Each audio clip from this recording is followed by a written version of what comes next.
ஆடவர் உலகம் வேட்டியில் உதயம். உதயம் வேட்டிகள் ஷர்ட்டுகள். 95 விழுக்காடு அளவிற்கு வாக்கு விகிதம் வந்தால் நாட்டில் ஜனநாயகம் தழைத்திருக்கும் என கவிஞர் வைரமுத்து தெரிவித்திருக்கிறார்.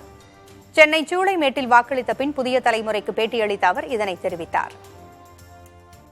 சாமானியர்களுக்கு அக்கறை இருக்கிறது போல முக்கியமா எழுத்தாளர்கள், கவிஞர்கள், கலைஞர்களுடைய பங்களிப்பு ரொம்ப அவசியம். அவர்கள்லாம் இந்த நேரத்தில் என்ன பண்ணணும்? முதலில் எல்லா கலைஞர்களும் எல்லா எழுத்தாளர்களும் தாங்கள் கலைஞர்கள், எழுத்தாளர்கள் என்பதை மறந்து வாக்காளர் என்று கருத வேண்டும். ஒரு வாக்காளனுக்கு என்ன கடமை இருக்கிறதோ, ஒரு இந்திய குடிமகனுக்கு என்ன கடமை இருக்கிறதோ அந்த கடமையை முதலில் ஆற்ற வேண்டும்.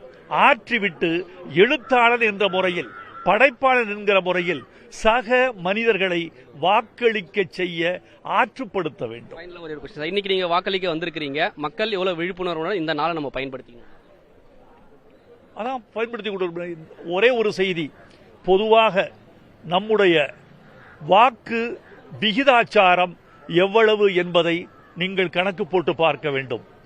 பொதுவாக 55, 60, 65, 67.5 என்று படிப்படியாக மாறிக்கொண்டு வருகிற ஒரு தோற்றத்தை நாம் பார்க்கிறோம்.